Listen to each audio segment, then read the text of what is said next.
Okay, we're starting. So, last time I was rushing through at the very end, and I was having you try and find claim types in our abolitionist rhetoric here, and so I want to go back to doing that. So, I had half the room talking about Benjamin Lay. This is the man who lived in the cave and like sewed all his own clothes. Yeah, and then I had half the room doing David Walker, who was the man that was born free black man in but I'm trying to remember. Yeah, Boston. Okay, so I had half the room doing one of those, right? And you were trying to find claim types. So you wrote the claim types in your word of the day. There were 6 of them, like causal and definitional and resemblance and so on. So you are looking for those claim types in this little excerpt. Now, they are, Benjamin Lay was writing in the 1700s, David Walker was in the 1800s. The language is difficult for these, especially for Benjamin Lay. He was I don't know, an unusual thinker too. So what you're trying to find though is the small claim type. So the overarching claim type, you probably could make the argument, this is an ethical claim, right? The whole thing is like slavery is wrong. But to make that ethical claim, there are little small claims to add up to it. So you're looking for those small claim types as you go. Yeah.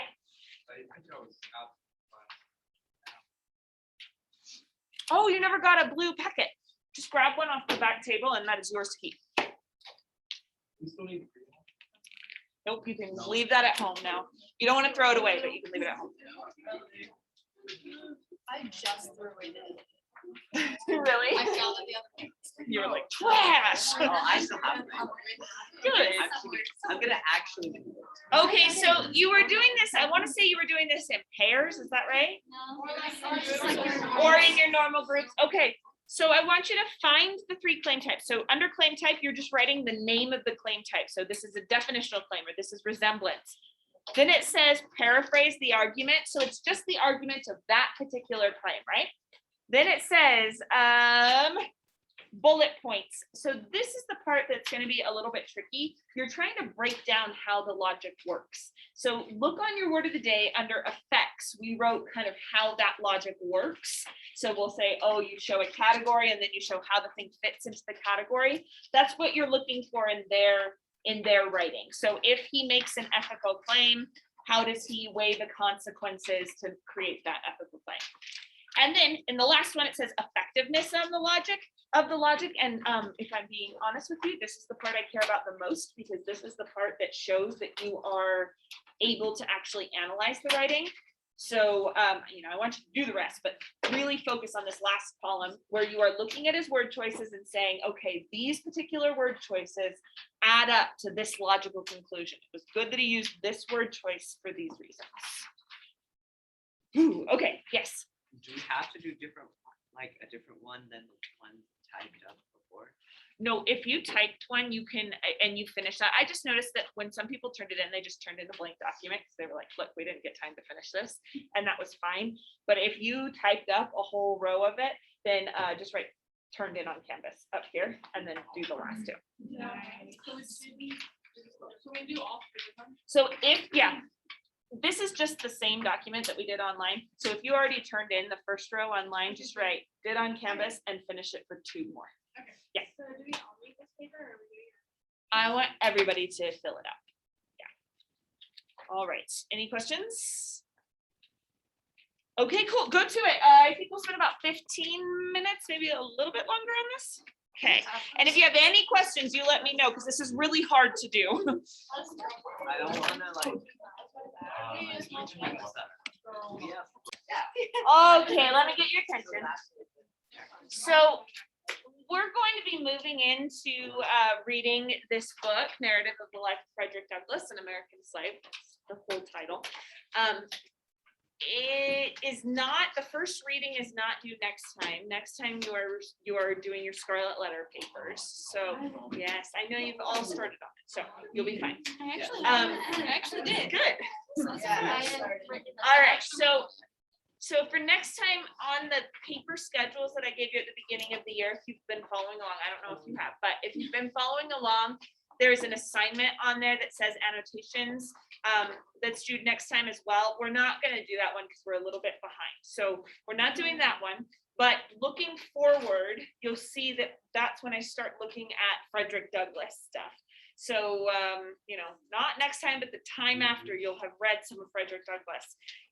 You can't write in these. I know they're flimsy looking copies, but they are my copies. So you're gonna have to use just sticky notes, or you can use a piece of paper where you're taking notes. Either one works for me.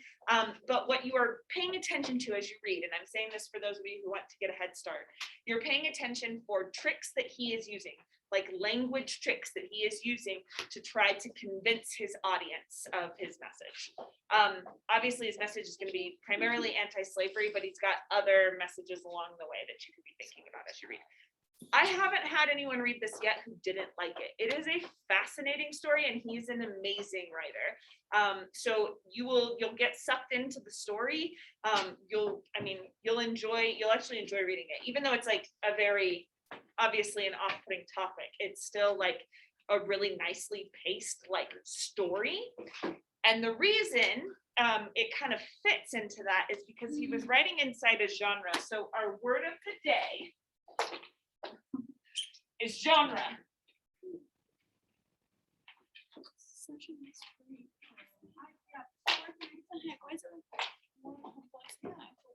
Okay, so a genre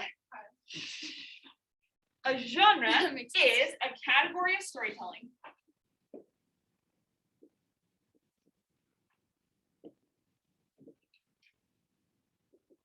identified by form, content, and style. And the kind of genre we're going to be talking about shares tropes. Put what a trope is too, common conventions. All right.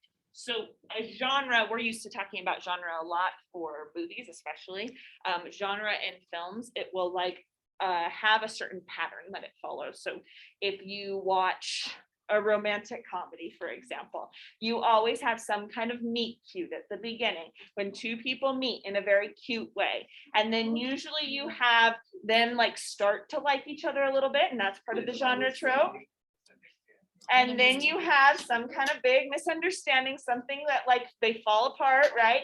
And then they rediscover their love for each other, there is. And then at the end, that usually ends in some kind of marriage, or at least a real strong hint of marriage. So those would be kind of the tropes of a romantic comedy, right?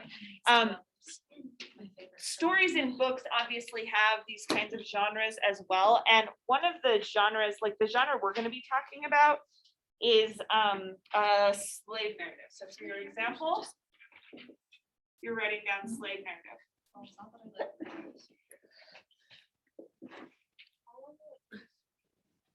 I think I have it over 4 class periods. It's short.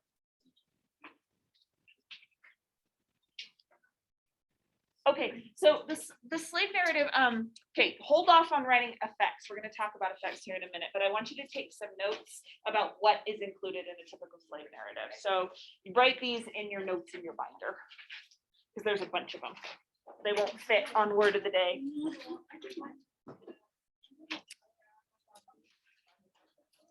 All right, so in the 1800s, beginning around there's some early ones, but these become very popular starting around the 1840s, and then through turn of the century, so into the 1910s. This was an extremely popular form of storytelling. That sounds, I don't know, it sounds strange to say because it was also a very serious form of storytelling, but these were bestsellers. The Narrative of the Life of Frederick Douglass, it sold a lot of copies. It made Frederick Douglass quite a lot of money, and the people affiliated with it. And there were all sorts of slave narratives coming out during that time period. There's one called Incidents in the Life of a Slave Girl. There's one called The Interesting Life of, well, we're going to read part of it. I can't remember exactly what that one was called, but there are a bunch that are bestsellers in a row. So these narratives, they fit into a certain pattern. they're real stories, they're nonfiction. These events actually did happen to the people telling them. But even in nonfiction, you can kind of choose how to shape events to fit in with certain expectations that your audience might have. So the first thing that's always included in a slave narrative, and this is what you're writing in your binder notes, there's always a portrait of the writer. And I think this portrait of Frederick Douglass is a really good example of that on the cover of the book. It's like a way of making the person appear like stately and like academic, usually on the cover. And it would often be kind of a way of like proving who wrote the book. You're going to see a lot of offensive qualities of the slave narrative, but it was kind of a way of saying like, yeah, you might not believe it because slaves were not allowed to read and write in most states, but this is actually the writer of this story. So it was like almost like a proof of who the writer was and what the writer's race was. Number two, these always included testimonies from white readers. So usually these were men involved in the abolitionist movement. Abolitionist movement leaders. But there were a lot of Black abolitionist movement leaders. And the people who were writing these testimonials at the beginning of these stories were always white men. So it was always like one or two guys who were saying, oh yeah, this is my friend and he did write this book.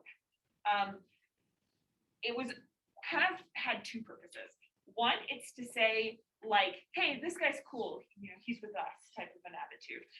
You know, you might have your stereotypes, but like, I'm a white guy and I'm like attesting for this guy, right? And then the second reason is that they want to make sure they were trying to say like, see, I can attest that these things that he says are true. As though this person like was there at all, right? Like how could he possibly know? It's the writer's story. But this is like a way of saying like, you know, for all in everybody racist in the 1800s, for all you racists out there, this guy really did write this book and it really did happen to him. So that's a part of the genre. Third trope of the genre is it always starts, almost always, with I was born. Almost all slave narratives start that way. I was born, and it's like this way of saying like, here I exist in time, in a place. And the fourth thing is that there's an account of parentage. So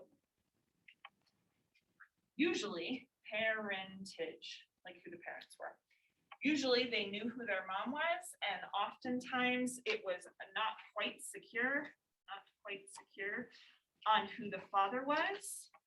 But there are quite a number of slave narratives where the father was the white slave owner.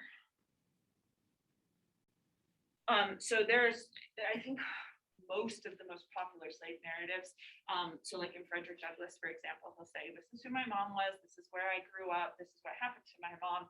We don't know who my father is, but people suspect it was the slave owner.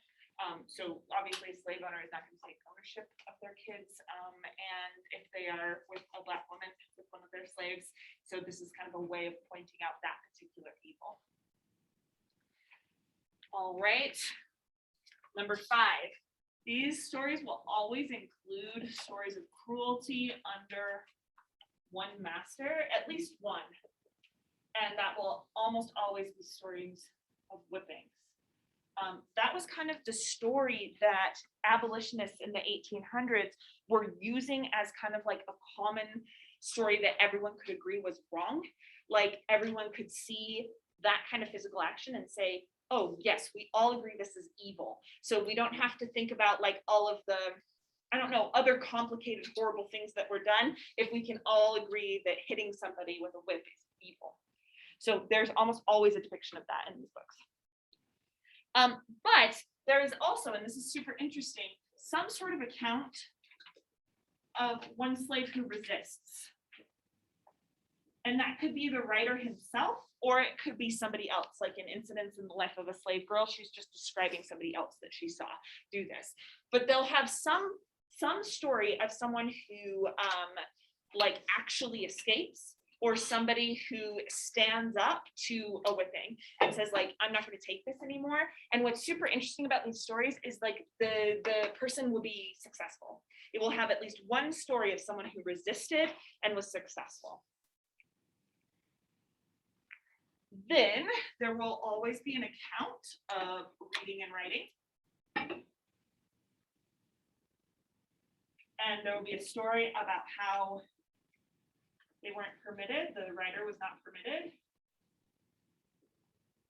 But then how reading and writing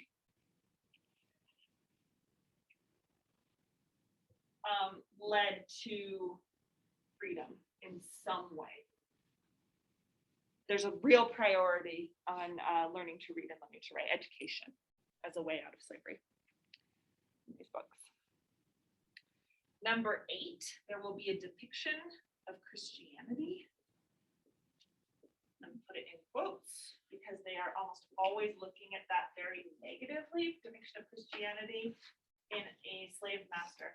So they will point out at least one of the slave owners that was a Christian, and they will point out the hypocrisy of that. And often in these stories, the Christian slave master is the one who is the most cruel, and so those will be compounded. All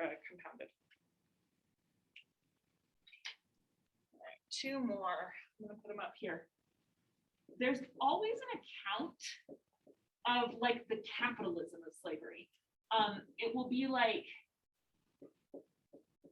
we worked this hard, we did this and had these requirements. So it'll be something like we had to pick this many pounds of cotton in the day, or we had to work this many hours in the day, and then we got this in return. And often it will be like a very mathematical heavy chapter where it will be like, and we got, 2 pounds of corn for the week, or we got this kind of flour or whatever. We got, this kind of housing. Now, obviously it's always like very weighted, like they're doing way more than they are getting in return, obviously. And so there's an account of that. And then number 10, there's often a depiction of a slave auction and an account of families being torn apart. And Frederick Douglass's story includes all of these tropes of the slave narrative. Yeah. It fits all of these, right? And that was one of the most important novels for the Civil War, to kind of inspire people to actually, fight for abolition. Yeah, I think Portrait of the Writer. I don't know that there's a portrait of Harriet Beecher Stowe at the beginning, but other than that, there's these too. There's testimonials from men at the beginning of Uncle Tom's Cabin. Yeah. Okay. Going back to word of the day then. So I think we have a real idea based on this of who the audience is, the intended audience for this genre, and what the effects they're trying to go for are. So just looking at the different bits of the genre, what do you think some of the effects of this genre are supposed to be? Haley? Allow the people making decisions for mostly White mailman. Mailman. to identify with and sort of better understand. Okay, so a big part of it, I think there is some identification. I think it's very minimal that they want them to identify with the slave. But what's the second part that you said? To understand the life of the slave. Yeah, and I think that's the difference between empathy and sympathy. I don't think these books are going so far as to say, you and me, we are the same. I think that that's a step down the road. And I think this one is trying to go for, you shouldn't treat your fellow human beings this way. So to kind of create a lot of pity and emotion in the reader. What else might be in a reason for these tropes? Josie? Just going along with trying to get a reader to understand more, you would also see to make sure that these people can be responsible and to fight to make sure that these to help the readers become Yeah. responsible. Okay, good. So it's like to inspire political responsibility in the readers.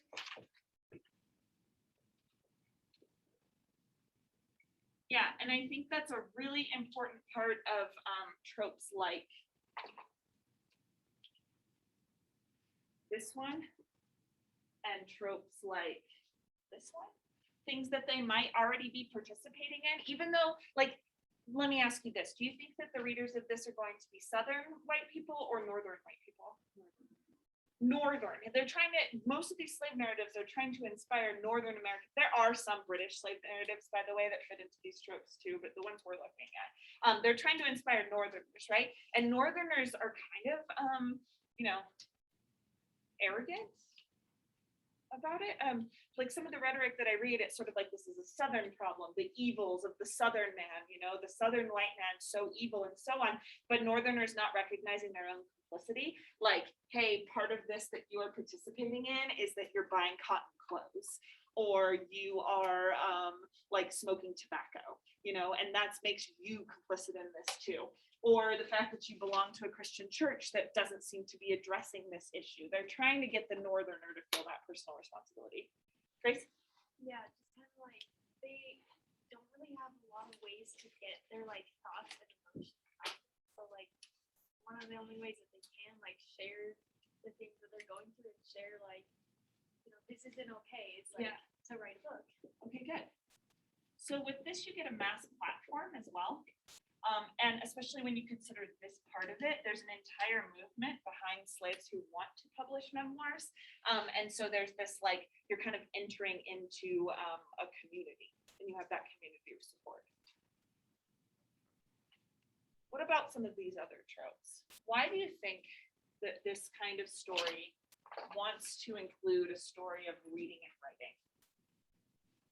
Because that's an interesting one. Yeah, Leah? Well, like historically, the North, because they had Puritans as the settlers there, they've always had reading and writing taught to almost everyone in the North because they wanted to go through the Bible. So they held education like very highly, and a lot of people in the South didn't because it was more like where you were farming. Yeah. Okay. So this is why I'm doing this unit right after transcendentalism. Many of the abolitionists were transcendentalists, and as transcendentalists, they valued personal education so much, and like understanding the world through your own sort of personal studies. So to show that the slave is capable of that, I mean, that's a big part of it. Like the slave that is writing this is capable of it and in fact excels at it. That's going to be really important for convincing the readers that it's kind of a worthwhile project to pursue.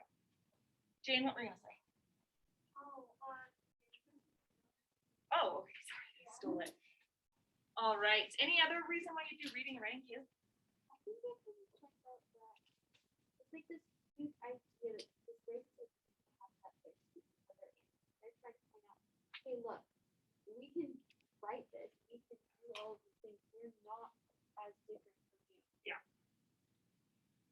And that's a huge part of it. Focus on the humanity of the slave, because even Northerners who didn't like slavery, it didn't necessarily see a slave as being equally human to them, right? That becomes like a little bit problematic if you think about that. The fact that they're focusing so much on reading and writing, because it's saying like focus on the humanity that looks like your humanity. Like many slaves are coming from a tradition that is oral. So they're passing on history orally. They're thinking about like stories and songs and all sorts of like different ways of communicating. Also, their language is often not primarily English. I mean, by this time, by Frederick Douglass, yes, but they come from a history of like being torn from their country where they were speaking a variety of different languages, right? And the way that they're supposed to prove their humanity is by becoming proficient at English and showing you that we can like read and write in the same way that you do. So it's kind of a way of saying we can focus on our humanity that is like the readers. And I think that's a big part of the reading and writing thing. It's like once you can read and write, you can read the Western canon, you can read, the Iliad, and you can understand where we come from, and you can be assimilated into our culture. That's kind of the idea. So there's some people who think that's kind of problematic part of these stories. Anything else that you want to point out about an effect of this kind of genre?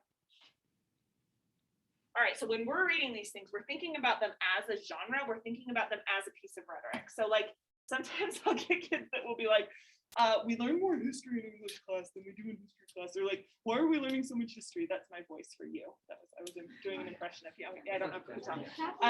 You know, we're focusing so much on history, like we're focusing on the language, we're focusing on the rhetorical choices that these writers are making to achieve these effects, right? So make sure you got effects written down if you don't already, and then you can put away word of the day.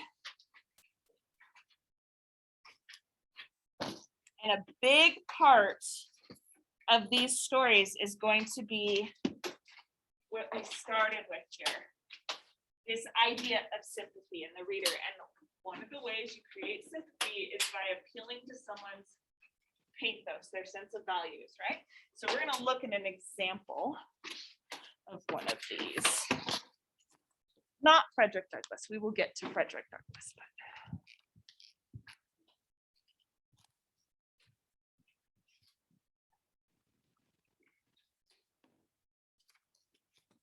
Okay, so open up your civil rights packet to Ulata Equiano. He's the one right after where you were reading about logos.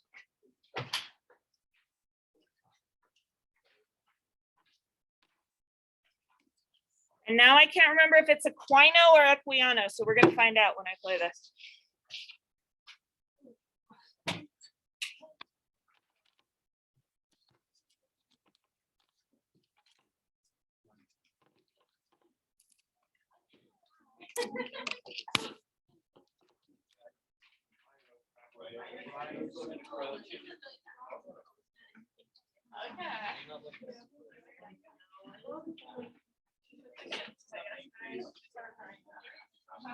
It's just right after the stuff you're reading. Oh,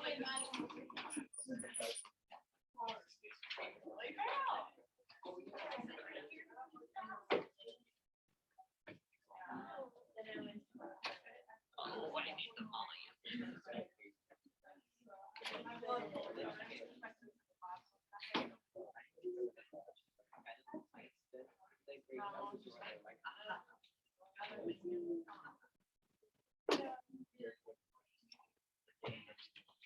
Okay, so this is a website that has collected a bunch of these slave narratives into one spot, excerpts at least. It's the Museum of the African Diaspora.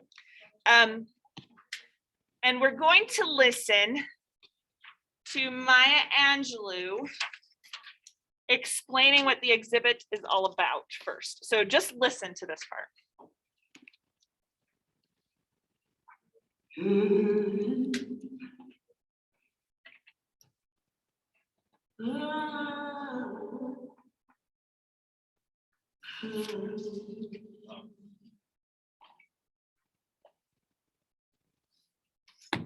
The enslavement of the African people, the transatlantic slave trade, and the plantation system that followed initiated the largest sustained commercial trading of human beings in history. Some scholars estimate that more than 20 million Africans were transported to the New World. The few slave narratives that are presented in this exhibit reflect only a fraction of the millions upon millions of stories that could have been told by people who had the misfortune to toil under the yoke of slavery. Although each of their stories is as unique and individual as a fingerprint, describing as they do a different heart rate and a different survival strategy. The brief glimpse provided in this exhibit will give you an introduction to the ways in which lives were affected by slavery. Okay. And then here is Ulata Equianos. We're going to listen to the introduction to him, and then it's going to start a reading, and you're just going to follow along with the reading. So this is the same excerpt in your packets as they're going to read. And as you're listening to this, I want you to think about how this writer is trying to appeal to his audience's sense of pathos or sense of sympathy for him. This is going to be like we talked about up on the board, like primarily for a white audience to inspire them to become abolitionists, but in Britain. So here we go.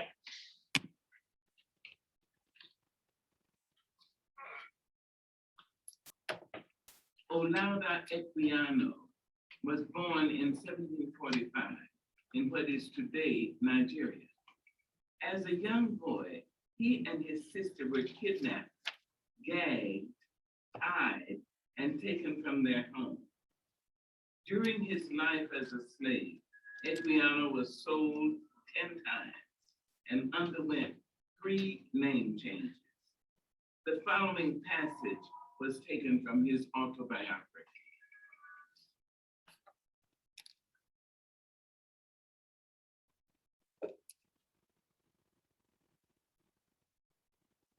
The first objects which saluted my eyes when I arrived on the coast were the sea and the slave ship, which was then riding at anchor in the wilderness cargo. These filled me with astonishment, which was soon converted into terror when I was carried on board. I was immediately handled and tossed up to see if I was sound by some of the crew. And I was now persuaded that I had gotten into a world of bad spirits and that they were going to kill me. Their complexions different so much from ours. Their long hair, the language they spoke, which was very different from any I had ever heard, united to confirm me in this belief, as well as the multitude of Black people of every description chained together, every one of their countenances expressing dejection, sorrow. No longer doubted my faith, and quite overpowered with horror and anguish, I fell motionless on the deck and fainted. When I recovered a little, I found some Black people about me, who I believe were some of those who brought me on board. They were receiving their pay. I now saw myself deprived of all chance of returning to my native country, or even the least glimpse of hope of gaining its shore. But I was not long suffered to indulge my grief. Sorry, there's some extra here, I so was skip soon down. put You'll down find under it. the decks. There I received such a salutation in my nostrils as I had never experienced in my life. The stench,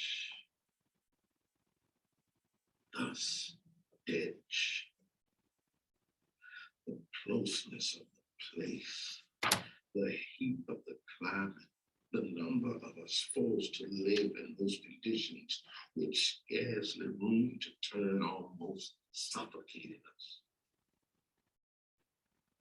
I was soon reduced so low that happily for myself, it was thought necessary to keep me always on deck.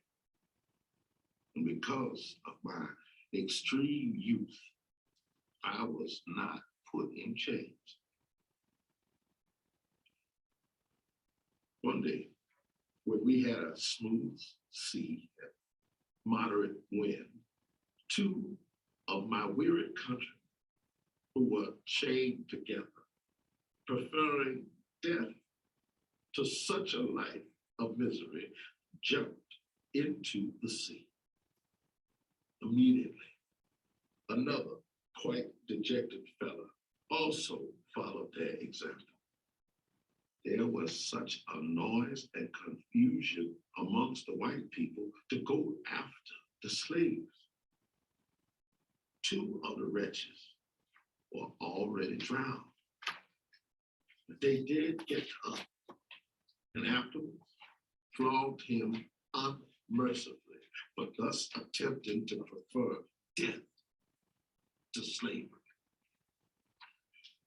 In this manner, we continued to undergo more hardships than I now can or want to relate.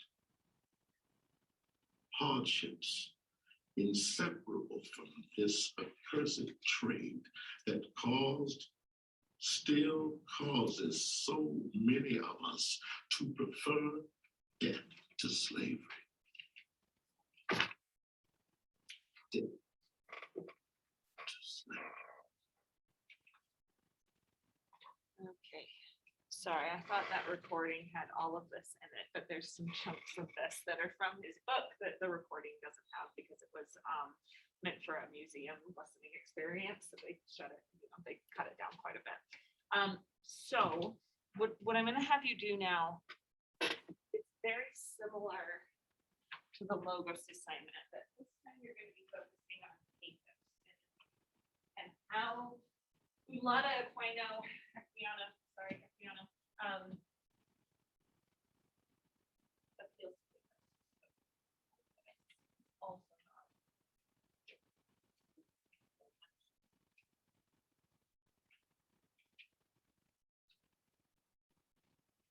So just working with the same group of people, we're going to find 3 instances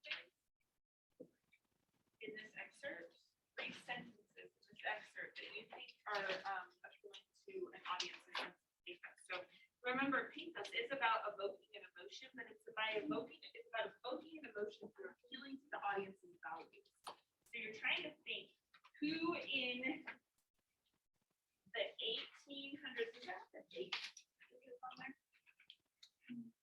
Okay, let me find the exact date, but who in the 1800s this would be meant for? And again, it's for white abolitionists who are mostly drinking reading, right? And why would they be moved by this particular example of pathos? So this sheet I gave you, I just have this form that I use for everything. So it's got 4 boxes on the front, 4 on the back. I only want you to do 3 of these. Thank you. Here goes Zoe. I only need you to do 3 of these. So you don't have to do the last line, you don't have to do the back. But you're going to find 3 instances of pathos. So under says, you are going to, how do I want to do it? Just write the first few words of the quotation. You don't have to write the entire quotation down under here, but yeah, just so that you can find it again.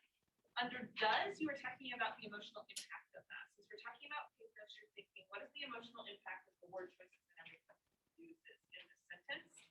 And then under how, again, that's the column that I care the most about. That's when you are thinking about how exactly he achieved that effect of creating that emotion. Okay, does anyone have any questions about this one? So very similar to the other one. You can work in the same partners. And I think it's going to take up all of class. When you feel like you're like done, call me over. I want to show you how you can say more. Okay, y'all.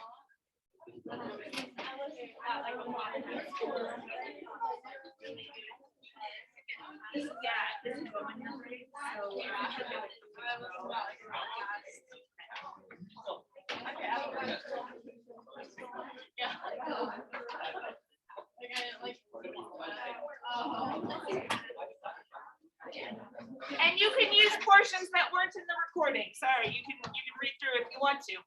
It's like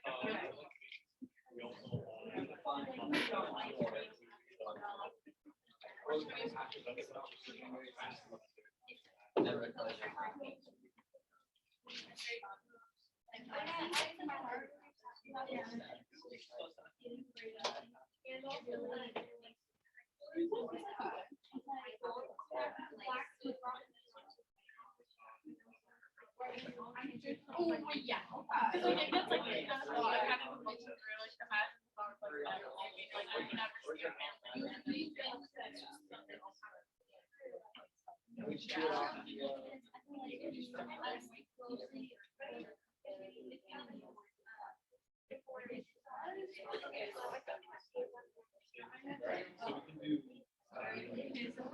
just have to like kind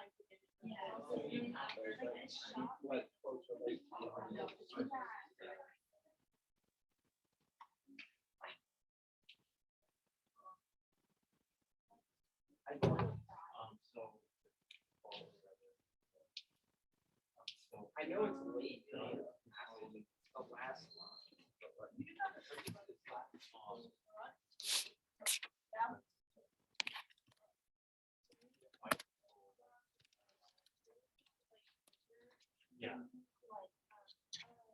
Oh, it was earlier than I thought. Sorry, 1789 for this one.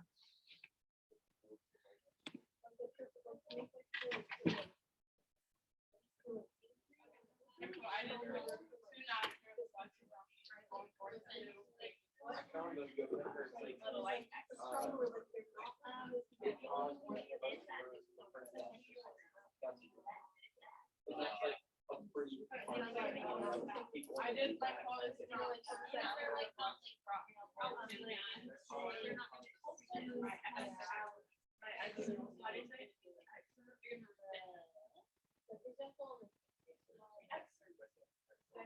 You don't have to, I throw, pause name.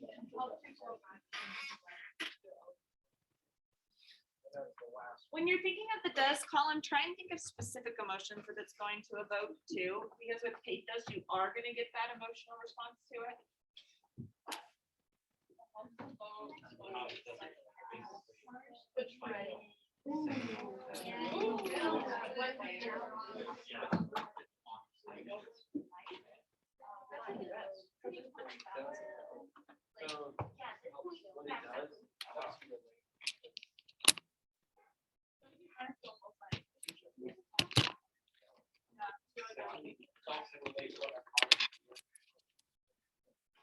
I don't know if you were able to hear me up there, but there's a says does how chart that you are filling out. Says you're putting the first couple of words of the quotation. Does you're thinking about what effect this is going to have on the audience, and how is all about how he achieves that effect. So that's where you're getting into real specifics about like why did he choose this word, why this phrase, why this order of words, why this punctuation, etc. You're making observations about how it achieves that effect.